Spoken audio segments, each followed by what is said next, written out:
Here's a funny story. Several years ago, hubby and I went on one of the best vacations we've ever been to. And that was because right before we went on the trip, we found out we got the jobs we had applied for.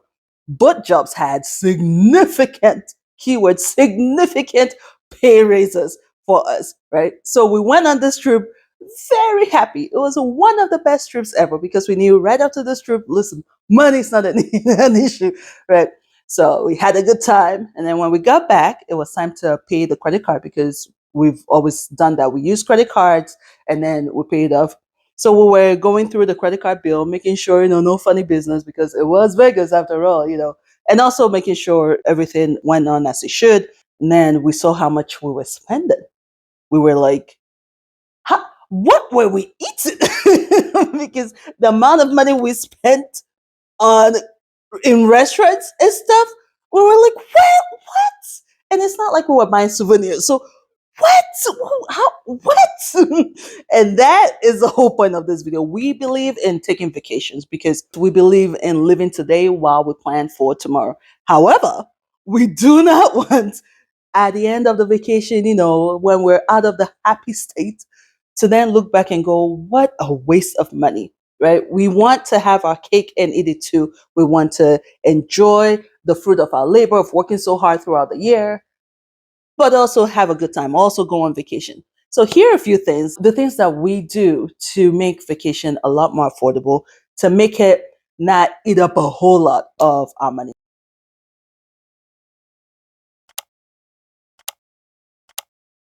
Tuesday to Monday vacation is a lot cheaper than a Monday through Friday vacation because flying during the week on weekdays are a lot cheaper than flying over the weekend. I know because of work and all, we block out a week for vacation. We have Monday through Friday off. So we fly out to our destination over the weekend and we fly back over the weekend.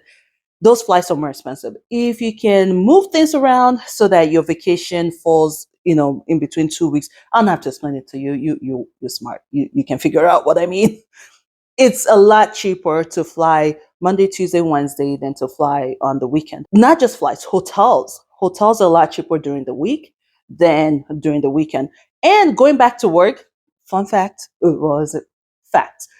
Going back to work on a Thursday after vacation is a lot easier than going back to work on a Monday because you go back on Thursday, you only have one more day, and then you get another break. Starting on Monday, now you have to be on for 5 days. Need I say more? So not only is it cheaper for the flights, it's cheaper for hotels as well. Flights and hotels are cheaper a week or two before and after a holiday, especially July 4th, Labor Day weekend before school starts, although that may be a bit iffy, but if you do a week or two and on a weekday, it's a lot cheaper. The reason why before Labor Day is iffy is because everyone is trying to get in another, break before school starts.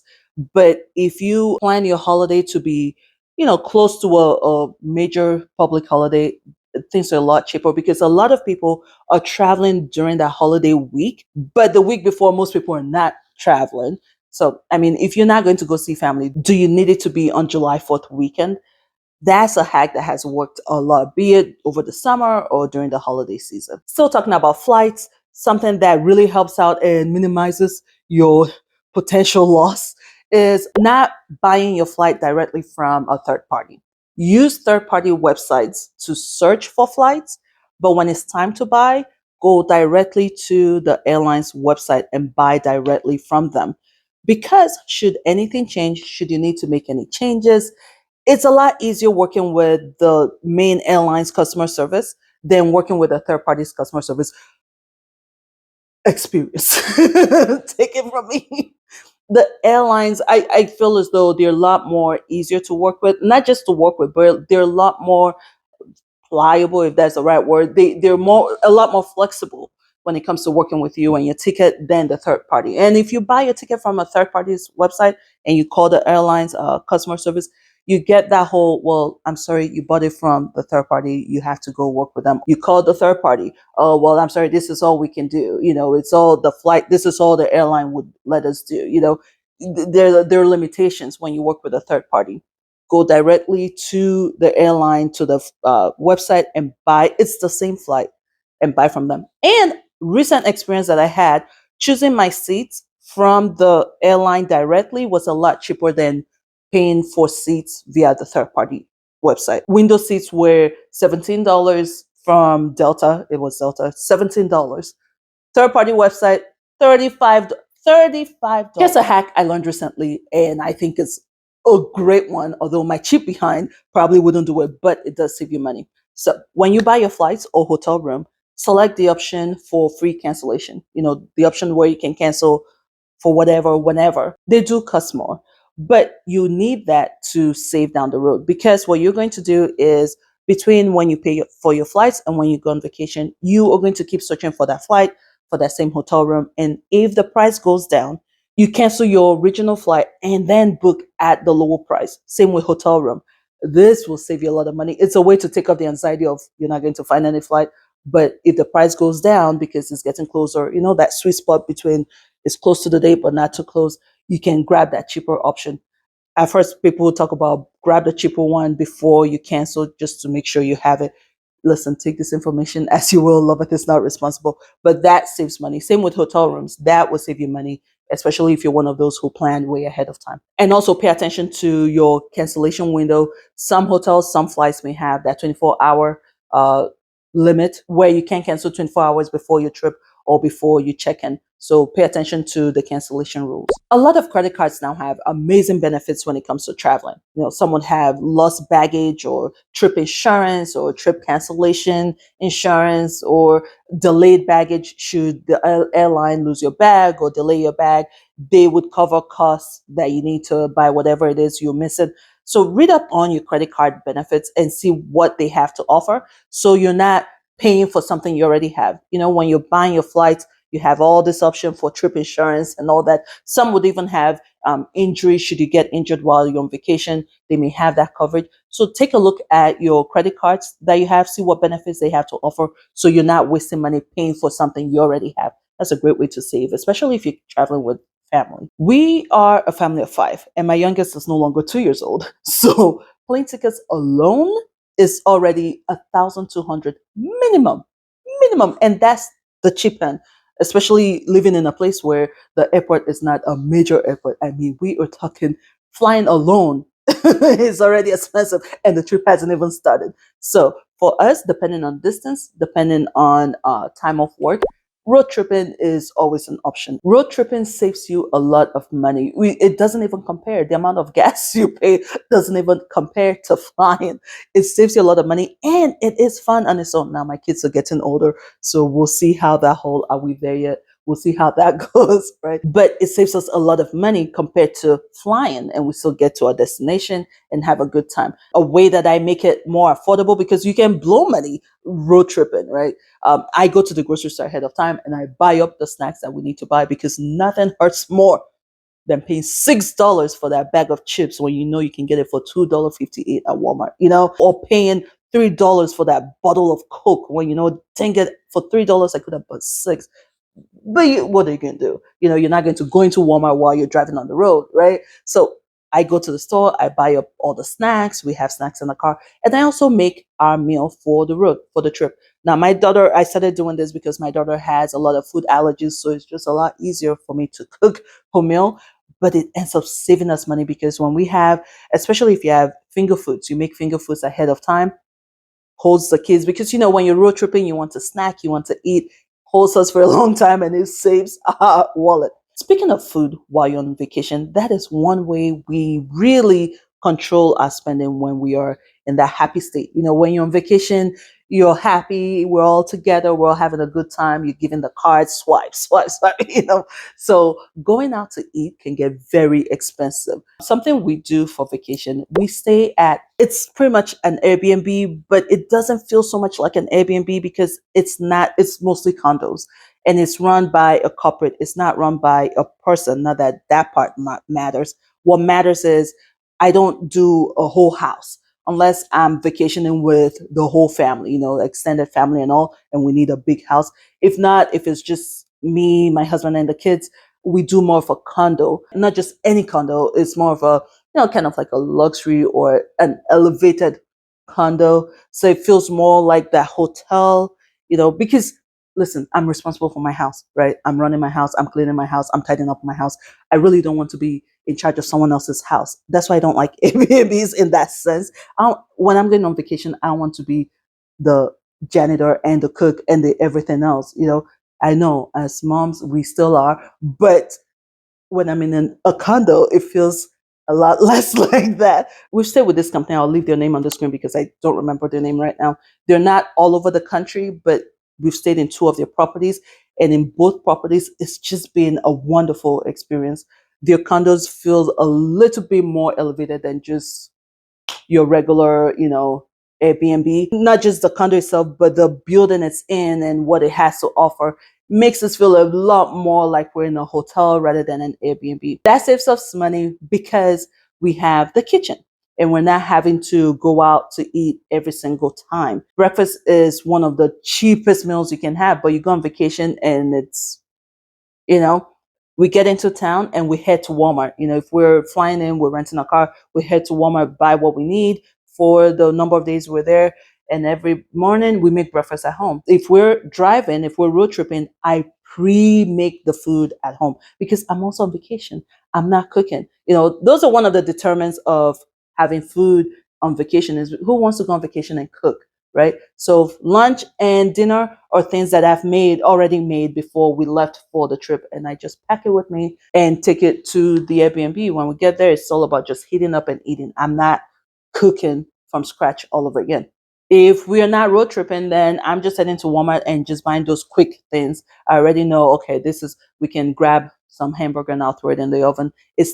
I'm not doing any heavy cooking. Mommy's on vacation too. We still go out to eat, but majority of our food we're eating at home. When you eat breakfast and dinner at home at the Airbnb, that alone slashes your food costs by half, while you're on vacation. Now, while you're out and you're sightseeing and all that stuff, we also try to pack some snacks. Just a few months ago for spring break, we went to the Omaha Zoo. Listen, I don't do zoos. I did it for the kids and I wasn't thinking we will be there all day. So pack snack.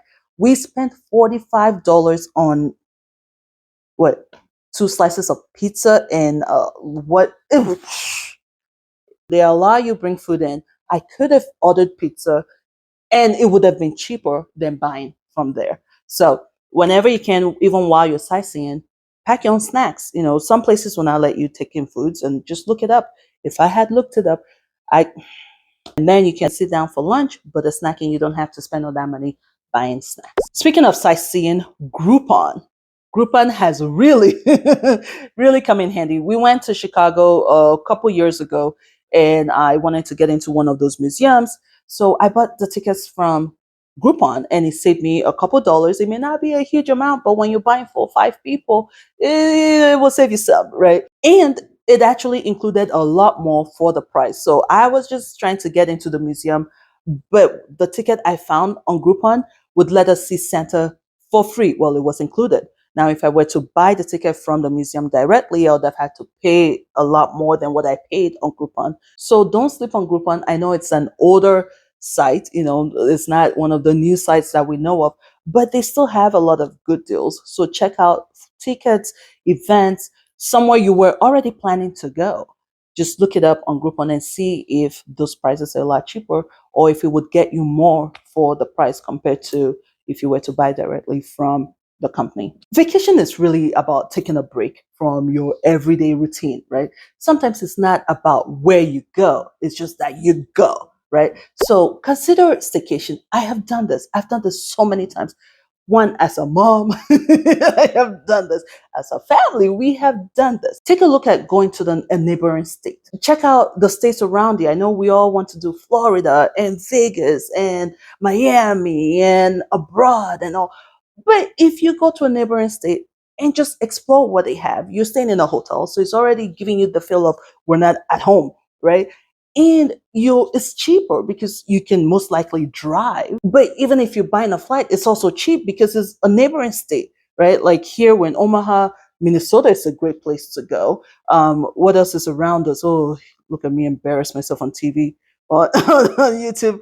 Iowa, Minnesota. Minnesota is a great place to go. Where else? Listen, if I pull up the map. I can guarantee you there are amazing places around you, right? Just go to the neighboring state. Take the kids, take the family, take yourself to neighboring state and check out all those touristy things in those states. And that's vacation because you're staying in a hotel or you're in an Airbnb. I think if you're already saving money, you might as well, if you're staying in an Airbnb, stay in a very good Airbnb. Maybe stay in a one of those, high-end condos, or if the downtown is great, stay downtown. Stay in a place that makes it feel different from home. Don't just stay in another house. Yeah, I mean, if that works your boat, cool. If that works for you, that works for you. But you can zhuzh it up, and still it would still be cheaper than going to all those bigger places. The kids have taken a break, you have taken a break, you come back feeling refreshed like you were out. I only do same state when I need a break from home. When mommy needs a little break, then I do same state. So maybe go to a neighboring city. How about that? You're still in the same state, but a neighboring city, just to give it that feel of something new. This is not something you do on the regular. We've been to the Omaha Zoo. Going to the Omaha Zoo for the 10th time would not be special. But that's another way to save. We've done it. We've gone to neighboring states, just driven to South Carolina. Was it South or North? One of them Carolinas. It was North, but it was close to the border, back and forth. And it still felt like a vacation. We stayed where we could have the pool. You can go where there's a beach and you still have a vacation. All work and no play makes you exactly. Plus, you can't just be work, work, work, work, work. You need to have some time to reflect, to pause and create memories. For those of us with younger kids, listen, 18 years from now, when they're out of the house, are we going to miss the 3,000, 5,000 we spent on vacation? Are we? Or are we going to miss the opportunity to build memories? Can we build memories at home? Yes, we can. But there are amazing memories we can also build outside of home, and we can do it at a cheaper rate. So it's having it both ways. It's a win-win, right? We can plan right and create those memories, give the kids a wonderful time, give us a wonderful time, enjoy them while they're young without the distraction of work and focus and the cleaning and the straightening up the house, because when you're home, your mind is at home. Who did this? Who did that? Who picked this up? Oh, I have to do this. I have to do that. But when you're on vacation, it's not my house. We're all on vacation. It's a good way to have the parents or the adults just focus on having a good time. The kids are having a good time. We're having a good time. And yet we're not breaking the bank and we're still making it affordable. We come home and we're not crying over how much we spent, right? We've been wise with our spending. I know this will come in handy for you. So do the needful. Thumbs up, subscribe if this is your kind of thing. We're all about spending money, earning money, saving money, anything money. That's what we're about. So if that's your kind of thing, subscribe. Thank you so much for watching. I will see you in the next video.